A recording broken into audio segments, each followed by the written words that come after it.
Hello, welcome back to my kitchen. Today we are once again traveling around the world via food. Our next destination is going to be something that starts with an F.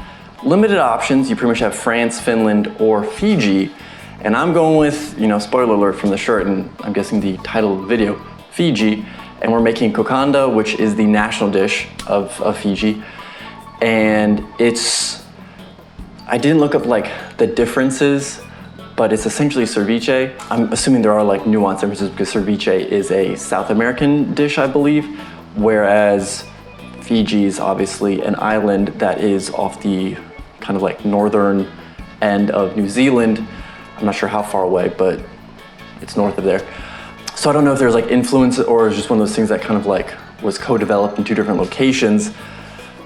But I'm interested to see how this goes because it's like raw fish.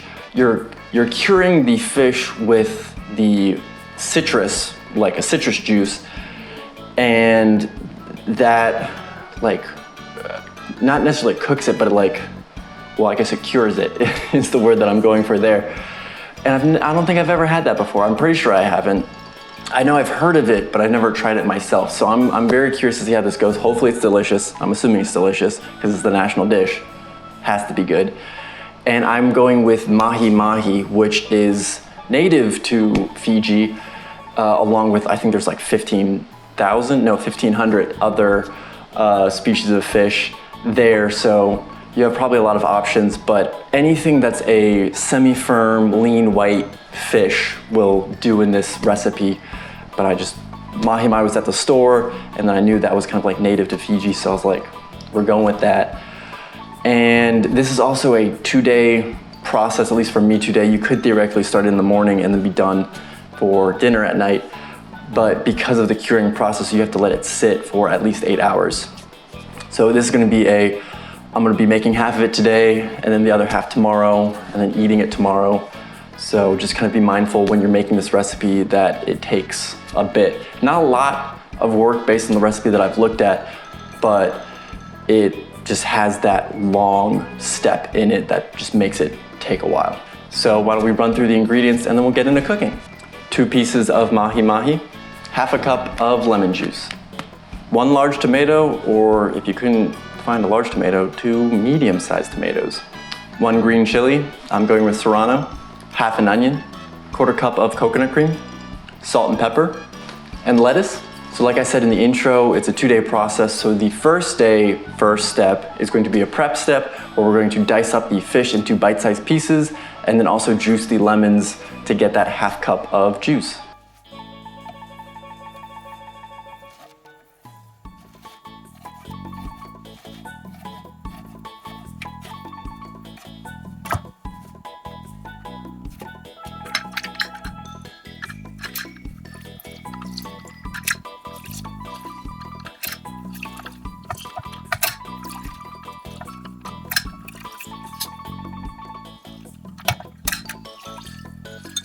The next step is going to be to take the fish and the lemon juice, put them in a bowl. It says ceramic bowl. I'm assuming it probably says glass bowl. You just don't want it to be metal because I believe the acid from the lemon juice will maybe leach or deteriorate the metal. Don't quote me on that, I'm not a scientist. And then we're going to cover the bowl up with something like plastic wrap and then put it in the fridge to let it cure overnight. You could theoretically do it in the morning and have it done by dinner time, but I did not plan for that, so I'm putting it in for overnight. So I will see you tomorrow.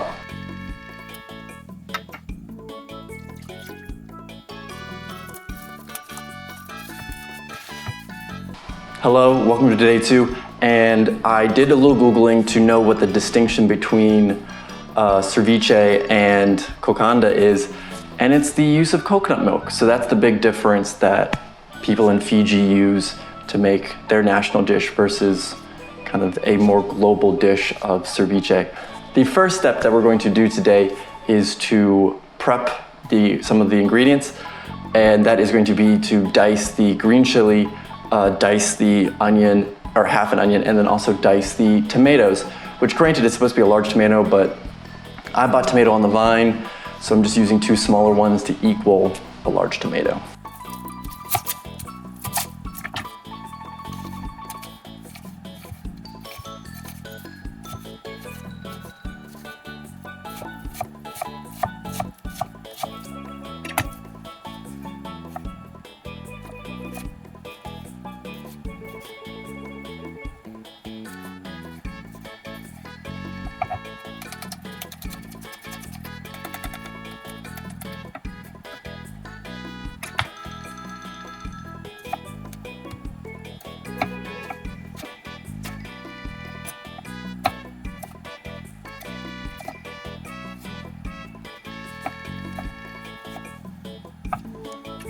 now it's time to bring everything together. So that's the kind of marinated, cooked fish that we have from the fridge, along with all the prepped ingredients that we just did, and the coconut milk, and then salt and pepper to taste.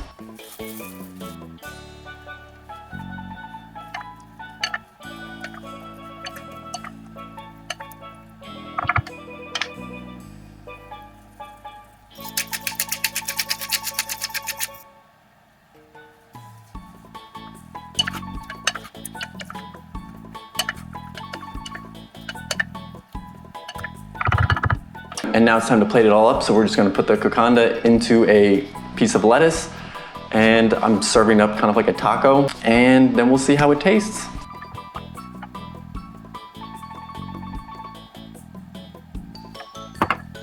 All right, here we have it. You can make fried taro root along with this, and the recipe that I'm gonna link in the description has a recipe also for that. I just didn't make it right now because I have a few other things going on, gotta get ready for some stuff, that I didn't make it. And I'm also planning on using the remainder of like the coconut milk that I have to make something called coconut rice, because that just seems like a good addition to this kind of tropical island vibe, but those are not present. We are just having Kokoda today, and we're gonna see how that tastes. Bon appetit. That, I mean, all the like the fresh ingredients just really kind of pop. I probably do need a little bit more salt and pepper. It was definitely there, but just not quite enough. And I feel like maybe a little something like sweet in there, like something like mango or something. Because to me, all of the stuff that we kind of added in today kind of gives it a like salsa vibe. And I don't know, it just seems like mango salsa with the fish on the lettuce. Just sounds like it would pair really well. But overall, really good, very like fresh flavors. I was a little bit curious, hesitant about how the fish like taste and texture would be. But it's very similar to like cooked fish. Like it has that firmness to it. And it's not like squishy really anymore like it was when it was raw. It's weird to call it raw versus not raw when I didn't apply any heat to it, but it definitely feels and tastes like cooked mahi-mahi. So that's kind of a cool little experience. And because it's been marinating in lemon juice all night, it definitely has that lemon flavor throughout it. Possibly that marinade, I'm not sure if there's like other recipes out there that I can find that makes that maybe a little bit more elaborate to give a little bit more depth of flavor to the fish. But this dish definitely is good how it is, and I feel like there is like a lot of room to expand on it. And there's probably a ton of other recipes like with varieties and stuff like that out there.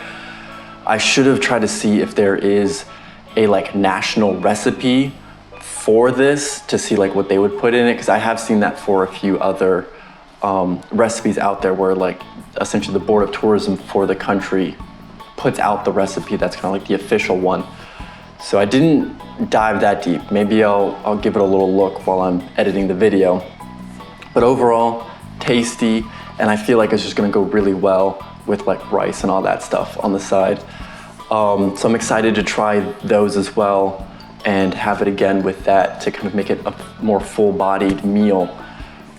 But yeah, I'm trying to think if there's any complaints. I guess just eating like fish kind of cold is always, like if it's not sushi, it feels wrong. I don't know, maybe it's just like, it kind of gives more of like the fishy flavor when it's cold versus like when it's warm. I don't know how my brain works, but that's like the one negative. But a lot of positives, so I encourage you to go make this.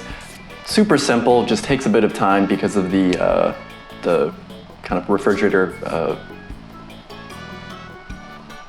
curing step, I think is what I said yesterday. It has the cure in there. But yeah, give it a go. Obviously, you have to be able to eat fish. This is not a vegetarian or vegan recipe, but it's close. If not for the fish, it would be vegan. So I don't know what you're gonna do with that, but I said it. And on that note, bye Mom, still not dead. See ya.